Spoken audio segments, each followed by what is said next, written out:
Hey everyone, it's me, Ari Rashid. I'm an anthropologist and sociologist. Hit the like button, share this video, subscribe to the channel, become a member of the channel, donate to the links below. Check my notes on Amazon. Quick video. Sometimes we are so blinded in our perception. It's not a literal biological blinding I'm talking about.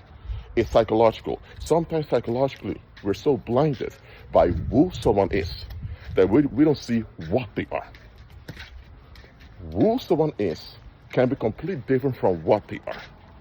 For example, someone can be a coward, a violent coward who just wants to lash out, have an outlet anytime they feel uncomfortable.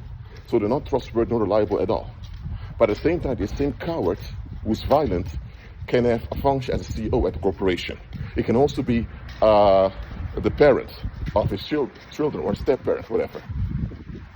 Who he is, the CEO, the parent or stepfather, whatever, or the husband, all that, those are roles, social roles. But that's all those things are roles he have. It's not what he is. Who he is are those social roles. What he is the type of quality he is as a human being. Now, let's say you're married to this man, and anytime he gets uncomfortable, he makes an angry look like he's about to hit you. A few times he laid hands on you in a negative way. You didn't report to the police. But to the public, he is a stable, stern house father. In his house father sense that he makes sure his children and you are well provided for financially. So because he fulfills his role to the public as a married man and a father, according to community standards, that's why people see him as a good guy. So he fulfills his role.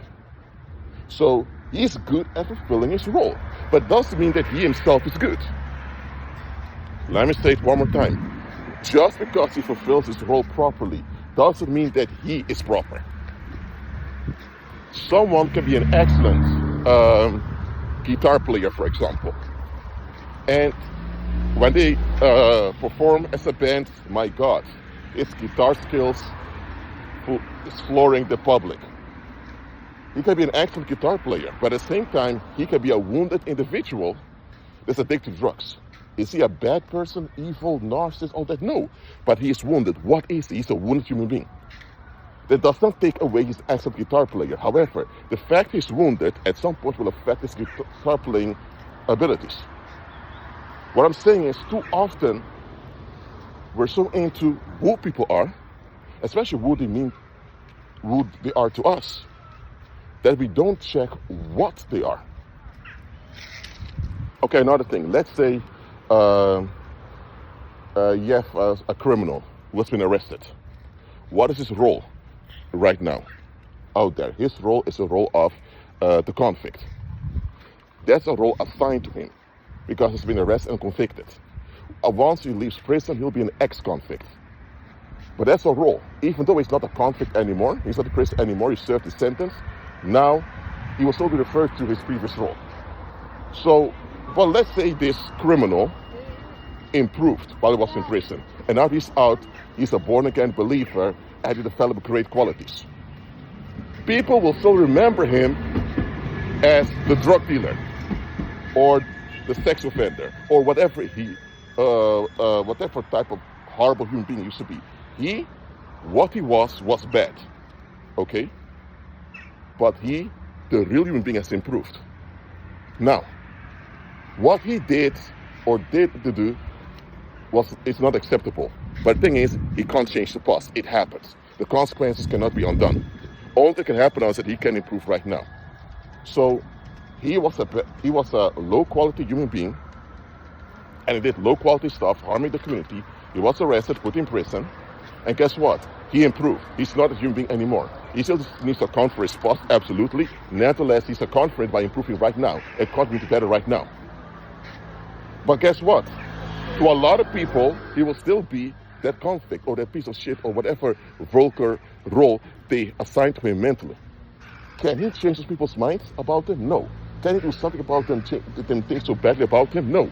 Because there is something of his past that they use as justification to think bad about him, even though that past does not apply anymore because he's an improved human being right now.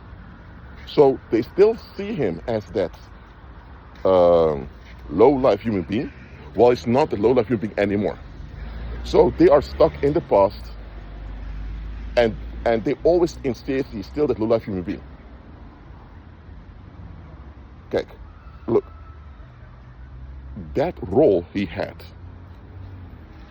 I almost turned to Dutch right now in the video, but anyway, that role he had when he was a criminal, that role is over. Even the government says it's over, he served his sentence. But a lot of people still assign his role onto him. So who he is, it also depends on people's perception. He is someone else to the people who's around now than to the people of his past. Just understand, all of us have roles in daily life. Some roles are proper, common roles. For example, if you're a parent, or you're someone's son or daughter, or you're a citizen, or you're an employee or an employer, some roles are just common. Other roles are assigned based on how people feel about you. Some people don't like you, so they make develop a negative view of you and design a role for you, just so they can feel good about their own perception. That's all this, what dislike and hate people comes down to. You assign a negative role onto them, so you don't have to look at your own defects. But anyway, to other people who idolize you in a different way, you may be the best race. They don't see any faults with you. That's wrong.